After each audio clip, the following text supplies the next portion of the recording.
Bapak-bapak, ibu-ibu, jamaah sholat isya, sholat tarawih dan hingga witir Masjid Al-Itqan. Assalamualaikum warahmatullahi wabarakatuh. Kita panjatkan puji syukur kepada Allah Tabaraka wa Ta'ala atas limpahan nikmat kepada kita semua, sehingga malam hari ini kita masih diberikan kemudahan bisa melaksanakan ibadah sholat isya hingga witir di malam yang ke-24. Semoga hari-hari dan malam yang telah berlalu dengan amal soleh semuanya diterima oleh Allah Subhanahu wa Ta'ala. Dan beberapa hari dan malam yang tersisa, mari kita tingkatkan lagi semangat kita di dalam beramal soleh kepada Allah. Bapak Ibu rahimani wa rahimakumullah, kalau seandainya setiap kita rajin membaca Al-Quran, membaca terjemahannya, atau membaca tafsirnya, atau mentadabburi isinya, Al-Quranul Karim maupun hadis-hadis Nabi Sallallahu Alaihi Wasallam, maka insya Allah saya berkeyakinan kita tidak akan pernah butuh dengan motivasi dari motivator-motivator yang biasanya banyak memenuhi rak-rak buku di perpustakaan.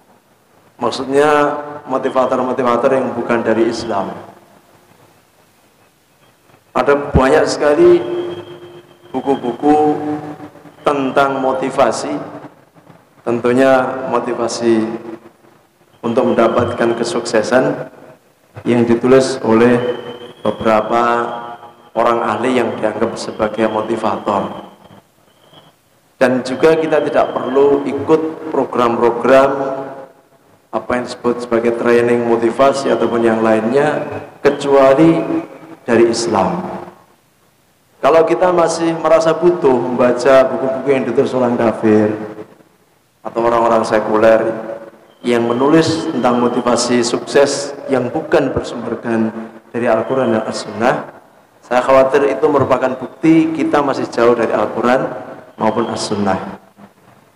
Al-Quran dan As-Sunnah atau syariat Islam, ilmu-ilmu Islam secara umum, kalau kita pelajari atau kalau kita hadir di suatu majelis ilmu, maka di antara keberkahannya adalah Allah akan tumbuhkan dalam jiwa kita kepercayaan diri dan juga semangat untuk mendapatkan kebajikan dan juga sifat-sifat optimis meraih masa depan baik dunia maupun akhirat. Semua ilmu yang kita pelajari, ilmu akidah, ilmu fikih, ilmu adab, ilmu tentang hari akhir, akhir zaman, semuanya kalau kita belajar dengan baik akan melahirkan semangat untuk meraih prestasi yang tinggi. Jamaah sekalian yang dimuliakan Allah Subhanahu wa Ta'ala, Rasul sallallahu alaihi wasallam, Nabi kita Nabi Muhammad sallallahu alaihi wasallam, beliau dikenal sebagai Jawamil Kalim. Perkataan beliau ringkas tapi maknanya luas. Ada banyak sekali kitab-kitab yang ditulis oleh para ulama hanya untuk mensyarah, menjelaskan satu buah hadis. Nah, di antara sabda Nabi sallallahu alaihi wasallam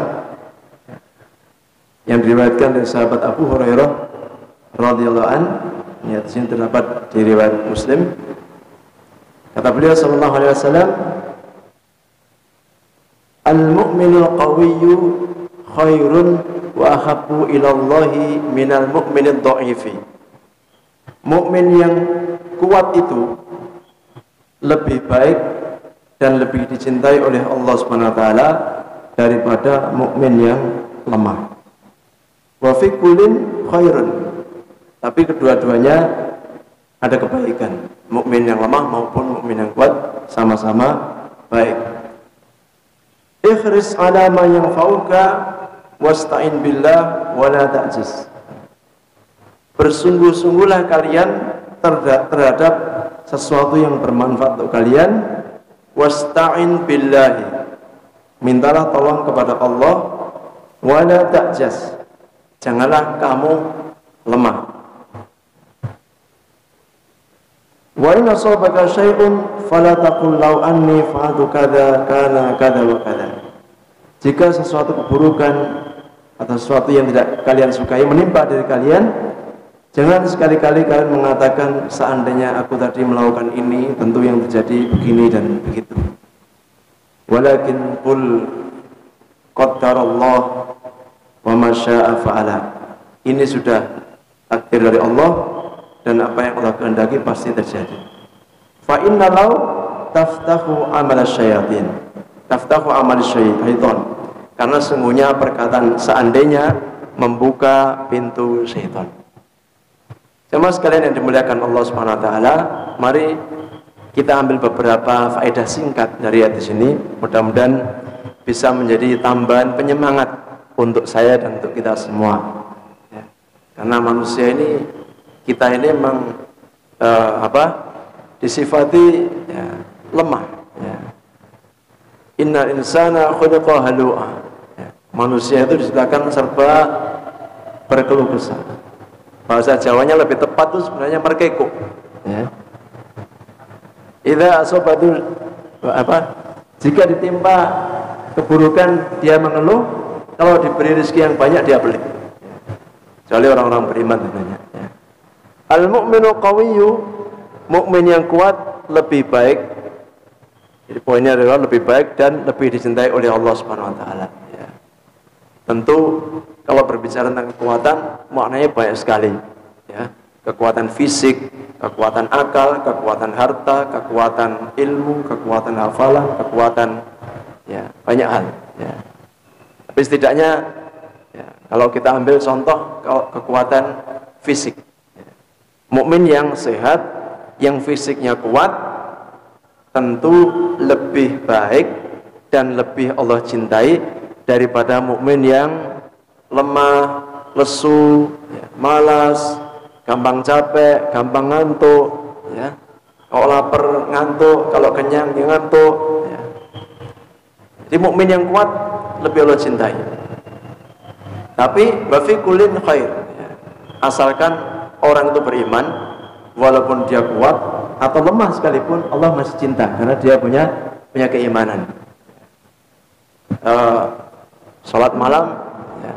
Yang sholatnya semangat dengan yang ngantuk sama-sama dapat pahala insyaallah. Ya. Meskipun yang kuat lebih Allah cintai. Ya. Kemudian kata beliau sallallahu alaihi wasallam, "Ikhris ala ma yanfa'uka." Ya. Bersemangatlah, bersungguh-sungguhlah untuk mencapai apapun yang bermanfaat untuk kalian.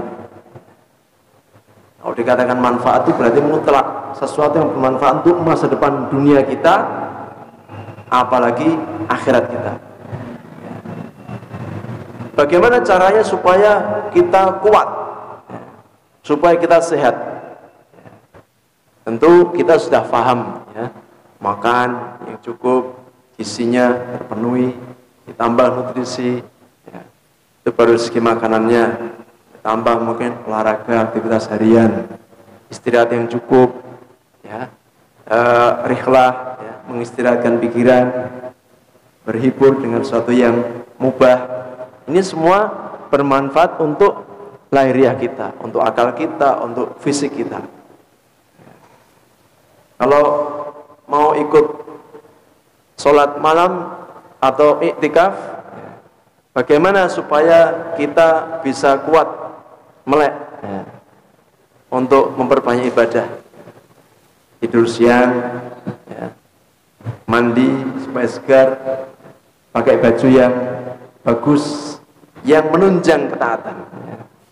Kalau seseorang masuk masjid pakai jubah atau baju muslim, ya, pakai ini kalau laki-laki pakai songkok atau pakai peci, menggelar sajadah, itu akan menunjang untuk sedikit tidur. Berbeda kalau kita di rumah kayak kaos oblong, duduk di kasur atau di sofa, pasti akan lebih mudah untuk tidur. Ya.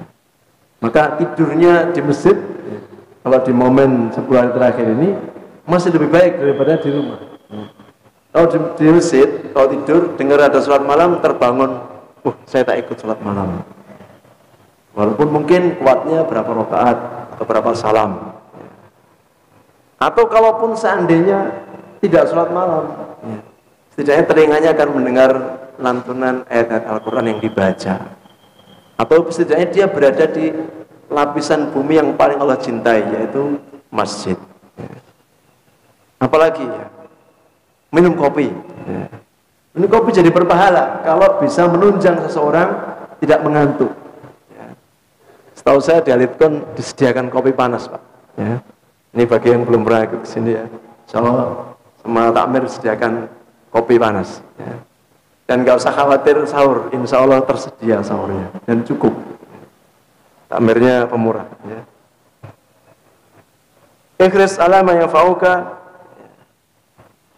sesuatu yang bermanfaat untuk dunia kita maupun akhirat kita. Ya. Kenapa kita perlu memaksakan diri kita bersungguh-sungguh untuk ikut iktikaf? Ya. Karena iktikaf itu benar-benar biidznillah insya Allah membawa manfaat yang sangat besar untuk akhirat kita. Kalau setiap malam kita berusaha menghidupkan malam dengan amal ibadah, amal ketaatan, sangat berpeluang bagi kita untuk mendapatkan satu malam yang mulia yang kita sebut malam Lailatul Qadar, yang itu nilainya lebih baik daripada 1000 bulan. Jadi kalau kita menghidupkan satu malam dengan amal soleh bertepatan dengan Lailatul Qadar, maka pahalanya dari Allah seakan-akan kita beribadah sebanyak 1000 bulan atau 83 tahun. 83 tahun yang diisi dengan amal soleh semua. Kalau kita diberi umur 70 tahun, itu kan isinya enggak semuanya amal soleh. Ya. 0 sampai 15 kita masih belum balik, ya, belum dihitung. Mulai balik sampai akhir hayat, ya ada sholatnya, ada maksiatnya, ada ngaji, ada hibahnya. Ya. Ada nonton pengajian, ada nonton film yang nggak jelas, ya. HP-nya buat baca nasihat, juga buat baca-baca hal yang tidak ada faedahnya. Jadi campur. Tapi kalau kita beribadah satu malam bertepatan Lailatul Qadar, itu dilipat gandakan seakan-akan 1000 bulan atau 83 tahun isinya amal soleh tok semuanya. Ya. Nanti tergantung kita dalam satu malam itu berapa jam yang kita hidupkan untuk amal soleh. Mungkin ada yang menghidupkannya ya alhamdulillah sholat raweh sampai witir, ada yang ditambah tadarus, ada yang tambah zikir, ada yang tambah sholat malam di waktu dini hari. Tiap kita beda-beda. Kemudian wasta'in billah, karena kita adalah orang yang lemah, maka kita diperintahkan untuk menyandarkan diri kita kepada Allah. Kalau semuanya yang bisa menganugerahkan kekuatan untuk kita hanya Allah Subhanahu wa taala. Kita mohon kekuatan dari Allah Subhanahu wa taala setidaknya dengan dua perkara. Pertama, dengan banyak-banyak berdoa. Makanya di antara doa yang diajarkan oleh Nabi sallallahu alaihi wasallam, Allahumma inni a'udzubika minal ajzi wal kasali. Ya Allah, aku berlindung kepadamu dari lemah dan malas. Ini dua penyakit yang sama-sama berbahaya, ya. Lemah dan malas itu saling berkebalikan. Orang yang lemah, ya, lemah itu orang yang punya kemauan tapi nggak ada kekuatan. Punya kemauan tapi nggak ada kekuatan, itu lemah. Yang kedua, malas, sebaliknya. Orang punya kekuatan tapi tidak punya kemauan, ya. Sebenarnya kuat, berdiri lama kuat, cuma rasa-rasa enak neng omahe, ya, atau mungkin enak turu, padahal kuat, ya. Ini sama-sama penyakit yang kita minta tolong kepada Allah agar disingkirkan dalam diri kita, dari diri kita. Wa inna sabaka syai'un fala taqul law anni kadza lakana kadza wa kadza, ya. Kalau sesuatu menimpa, keburukan menimpa kita, kegagalan atau musibah yang tidak kita sukai, jangan sekali-kali mengatakan seandainya tadi aku begini, seandainya tadi aku lewat sana, seandainya tadi yang aku lakukan ini, seandainya yang aku pilih ini. Bahasa Jawanya lebih kuat, jadoa, ya. Jadoa itu kalimat yang Enak itu kalau orang gagal atau dapat musibah, jatuh oh, aku mau lewat kono, jatuh oh mau sing tak pilih iki.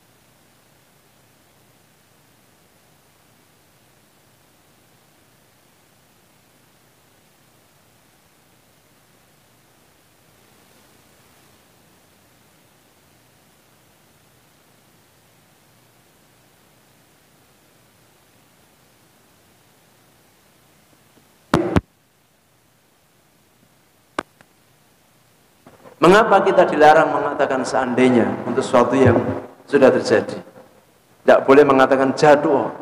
Fa inna law taftahu amal syaitan. Perkataan seandainya jatuh itu membuka pintu syaitan. Orang itu gara-gara perkataan jatuh, enggak cuma jatuh yang baru saja terjadi. Bisa jatuh yang sudah puluhan tahun terjadi. Sekarang usianya udah 40 tahun. Jatuh mbiyen aku SD ning kono. Jatuh mbiyen SMP aku tak mondok. Jatuh mbiyen aku gak rabi karo kowe, Mas. Rabi karo tentara kae. Aku mbiyen dilamar karo tentara gak gelem. Lamar karo polisi. Baru sudah punya anak, sudah punya cucu, masih bisa bilang jatuh. Jadi enggak ada batasannya. Jatuh mbiyen aku terlahir dari sang jenderal atau apa pejabat itu ya. Sudah lama itu ya. Sudah di luar dari kemampuan kita, sesuatu yang sudah terjadi. Nah, inilah sama sekalian yang dimuliakan Allah Subhanahu wa taala ya. Ini satu hadis ini ada buku tebal sekali ya, membahas satu hadis ini. Saya hanya mampu menguraikan sebagian, mudah-mudahan ya semakin menambah kecintaan kita kepada ilmu Islam, kepada Al-Quran, dan kecintaan kita kepada baginda Nabi Muhammad sallallahu alaihi wasallam. Masih terdapat banyak ribuan perkataan atau nasihat-nasihat, wasiat, tentunya warisan dari Nabi sallallahu alaihi wasallam untuk kita pelajari, kita tadabburi. Insyaallah itu akan mengantarkan kepada kita pada kesuksesan dunia hingga akhir nanti. Demikian, semoga bermanfaat. Subhanakallahumma wa bihamdika asyhadu an la ilaha illa anta astaghfiruka wa atubu ilaik. Assalamualaikum warahmatullahi wabarakatuh.